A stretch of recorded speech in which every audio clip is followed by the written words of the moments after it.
विभागामध्ये आम्ही आल्यानंतर खऱ्या अर्थाने कडक चौकीमध्ये जो खऱ्या अर्थाने जो कामगार आहे, जो काम करतो, त्या कामगाराला इतरत्र पाठवलं जातं. उदाहरणार्थ असिस्ट करण्यासाठी, बिओलाला मदत करण्यासाठी.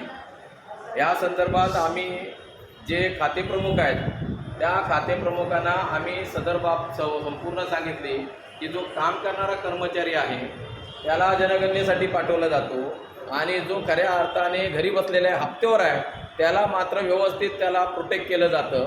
हा प्रकार गंभीर आहे आणि म्हणून खाते प्रमुखांना आम्ही सांगितलं. दुसरी गोष्ट, खाते प्रमुखांना आम्ही हेही सांगितलं की आपण खडक चौकीवर जो नवीन कर्मचारी देता, ज्याला आपण रजा राखीव म्हणतो, तो कर्मचारी काम न करता घरीच बसून असतो, त्याला फुकटचं वेतन आहे. हा सगळा प्रकार त्यांना सांगितल्यानंतर त्यांच्या लक्षात आलं की नाही, चुकीचं आहे. त्याने आश्वासन दिलं की याच्यानंतर जो येणार कर्मचारी दिला आहे तो पुन्हा मी मागून घेतो आणि इतरत्र जिथे गरज आहे तिथे पाठवलं जाईल.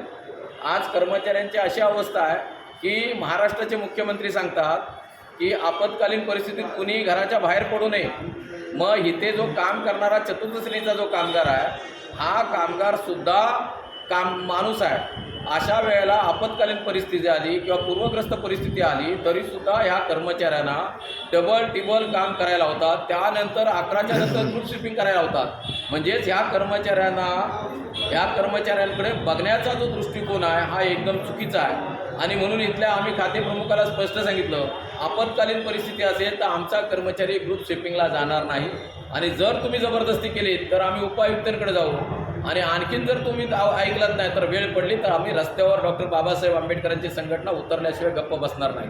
आम्ही या प्रशासनाला स्पष्ट सांगितलं की आम्ही इथेच बसणार नाही, तर वेळ पडली तर माननीय बाळासाहेब आंबेडकरांच्या आदेशानुसार आंदोलनसुद्धा केलं जाईल. इथे ह्या खाते प्रमुखाला आम्ही वेगवेगळ्या समस्या सांगितल्या. इथल्या रजा राखीव LR कर्मचाऱ्यासंदर्भात सांगितलं.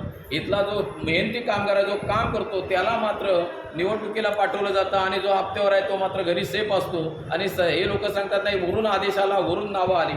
हा सर्व प्रकार B विभागामध्ये गंभीर आहे आणि म्हणून आम्ही आता अल्टिमेट देऊन आलो आहे. भविष्यामध्ये आता 2-3 दिवसामध्ये माननीय सहाय्यक आयुक्त यांनासुद्धा आम्ही भेटणार आहोत. त्यांना एक पत्र दिलेलं आहे काल दिनांक 9 तारखेला आणि त्या पत्राच्या अनुषंगाने त्यांच्याकडे आम्ही अधिकृत चर्चा करून त्यांना सांगणार आहोत की इथली परिस्थिती काय. एवढंच बोलतो आणि आपली रजा घेतो.